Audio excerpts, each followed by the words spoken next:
C'est des romans historiques, mais pour moi, ça n'en est pas. Ce sont des romans d'abord, c'est-à-dire ce sont des histoires que j'ai voulu raconter. Il se trouve qu'elles se déroulent dans le passé, alors des passés plus ou moins lointains.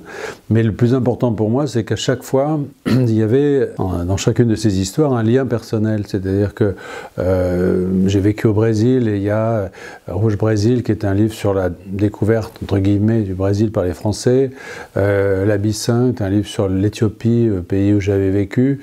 Le Grand Cœur, c'est un livre qui est lié à Bourges et à la figure de Jacques Coeur. Voilà, à chaque fois, il y a un lien personnel.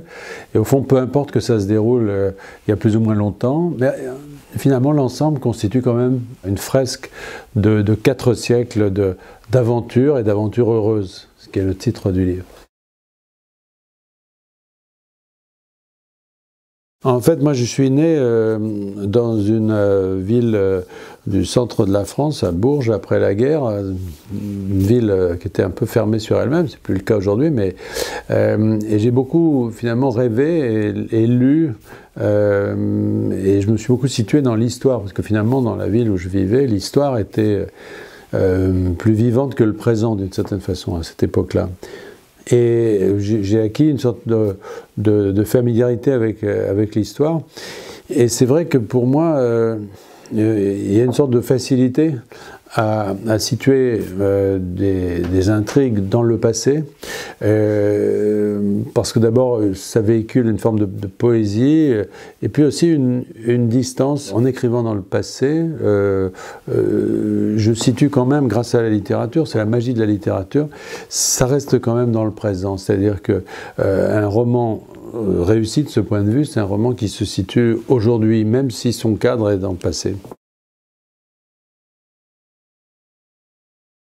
Ce sont des aventures heureuses au sens où il y a dans tous ces livres, et je pense que c'est un peu une des particularités de ce que je fais, de mes romans. Et il y a quelque chose, si vous voulez, qui les situe dans une lignée, je dirais, mozartienne, c'est-à-dire que ce sont des personnages solaires qui nous entraînent, qui peuvent traverser des drames, qui peuvent connaître même des tragédies, mais qui toujours conservent cette espèce d'énergie qui va les conduire finalement à surmonter ça. L'idée, c'est que tout en se divertissant et tout en ayant le plaisir de lire, et justement grâce à ce plaisir qui vous conduit à tourner les pages et à entrer dans une histoire, j'essaie de mener les lecteurs aussi vers une réflexion sur eux-mêmes, sur le monde, sur nos rapports avec le monde, trouver dans les personnages la ressource pour qu'ils aillent au-delà d'eux-mêmes finalement et qu'ils puissent obtenir ce qu'ils désirent.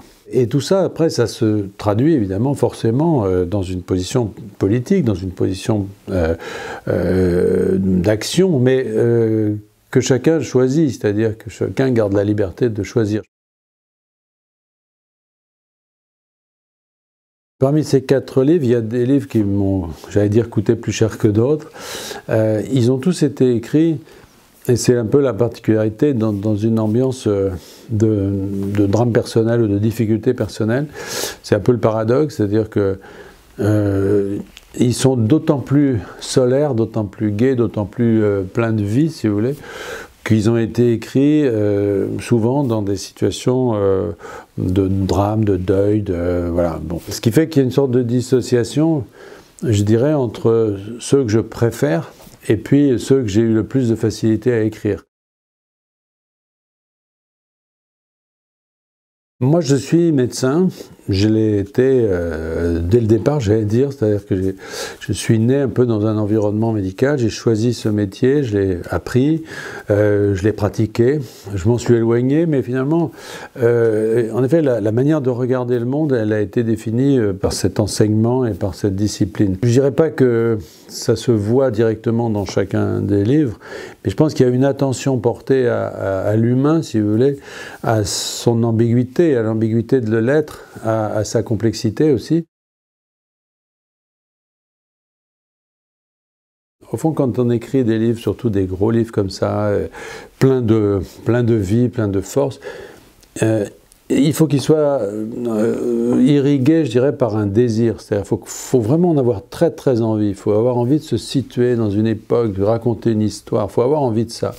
Et moi, je suis incapable de travailler sur commande et on me dit, bah, tu vas t'occuper, je ne sais pas quoi, de la période napoléonienne. Si ça m'embête, si ça ne m'intéresse pas, je suis incapable de faire ça. En revanche, si je suis dedans, s'il y a ce désir, alors là, ça va très vite. Et tous ces livres, ils ont été écrits dans une forme d'urgence, peut-être même de transe. En fait, les tout premiers, je me souviens, l'Abyssin, je l'ai écrit en 5 semaines, alors qu'il fait 600 pages. Mais c'est parce que j'étais habité par un sujet, que j'avais envie de vivre cette aventure, et de la vivre comme, au fond, presque à la vitesse où le lecteur va découvrir le livre. Cette urgence, cette forme de... voilà, de nécessité finalement, à la fois intérieure et extérieure, je trouve que c'est elle qui donne les meilleurs résultats, au fond.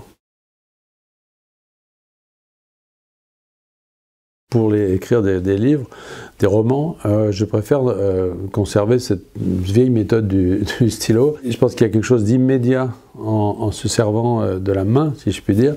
Il y a un lien entre la main et l'esprit que je ne retrouve pas personnellement dans l'ordinateur. Donc il y a quelque chose de fluide, de naturel. Un manuscrit, ça a un côté plus artisanal. Et moi, je crois que, peut-être parce que je suis issu d'une lignée comme ça, d'artisans, de gens qui travaillent avec leurs mains, je trouve que garder cet aspect manuel, finalement, de l'écriture, c'est quelque chose de précieux et en tout cas auquel je tiens. Ça a un grand avantage, c'est que j'ai des vrais manuscrits. Voilà. Et aujourd'hui, ça se fait rare. Et ils ont quand même une vertu, et moi je trouve que c'est toujours très émouvant quand je vois les manuscrits des autres, hein, c'est qu'ils permettent finalement de reconstituer pour les lecteurs, mais aussi pour soi-même, finalement, les étapes de construction d'un livre, la manière dont on est entré dedans, on a transformé les choses, on en garde la trace.